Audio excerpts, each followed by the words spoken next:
Hello viewers, আমি তাজমিনুর রহমান রাজীব। আজকে আপনাদের সাথে যে বিষয়টা নিয়ে কথা বলবো সেটা হলো আপনি আপনার ডেস্কটপ বা ল্যাপটপকে কিভাবে একটা নির্দিষ্ট সময়ে অটো শাটডাউন করবেন। সাধারণত অনেক সময় আমরা আমাদের পিসিকে কোনো কাজ করতে দিই যেটা শেষ হতে অনেক সময়, যেমন 3 থেকে 4 ঘন্টা, কখনো 5-6 ঘন্টাও লেগে যায়।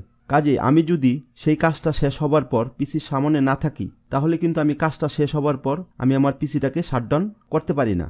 যেমন আমি অনেক সময় রাতে ঘুমিয়ে পড়ার আগে অনেক বড় ফাইল ইন্টারনেট থেকে ডাউনলোড করে থাকি। যে ফাইলটা ডাউনলোড হতে অনেক সময় 3 থেকে 4 ঘন্টা সময় লেগে যায়, বা অনেক সময় বেশ বড় একটা ভিডিও এডিটিং এর কাজ শেষ করে রেন্ডারিং করতে দেই, যেটা শেষ হতেও অনেক সময় লাগে।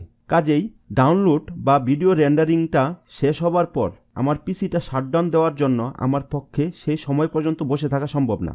আর আমি যদি পিসিটাকে সেইভাবে রেখে দেই, তাহলে পিসির কাজটা শেষ হবার পরও পিসিটা আমি ম্যানুয়ালি শাটডাউন না দেওয়া পর্যন্ত সেভাবেই চলতে থাকে। সেটা অনেক সময় আমার ক্ষেত্রে 8 থেকে 9 ঘন্টাও হয়ে থাকে।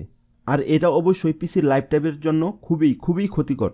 কাজে আমি দেখাবো কিভাবে কাজটা শেষ হবার পর আপনার পিসিটা অটো শাটডাউন হবে। এই কাজটার জন্য আমরা একটা কমান্ড ইউজ করব। কমান্ডটা হলো শাটডাউন -s-t টাইম। কমান্ডটাতে -s বলতে সেকেন্ড বোঝানো হয়েছে, আর টাইম বলতে আমরা কত সময় পর পিসিটা শাটডাউন করতে চাই সেটা বোঝানো হয়েছে।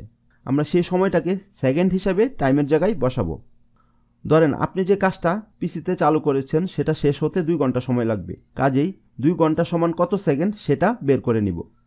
এটা বের করার জন্য আমরা গুগলে 1 hour 2 seconds লিখে ইন্টার দিলে যে টাইম ক্যালকুলেটরটা আসবে সেখানে 2 ঘন্টা সমান কত সেকেন্ড সেটা বের করে নিব।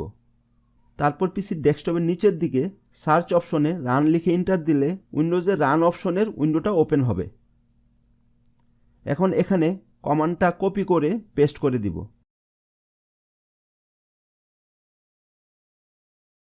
আর টাইমের জায়গায় 2 ঘন্টা সমান কত সেকেন্ড সেটা বসিয়ে দিব। তারপর ইন্টার প্রেস করব। এখন আপনি আপনার পিসির সামনে না থাকলেও ঠিক 2 ঘন্টা পর পিসিটা অটো শাটডাউন হয়ে যাবে। ধন্যবাদ।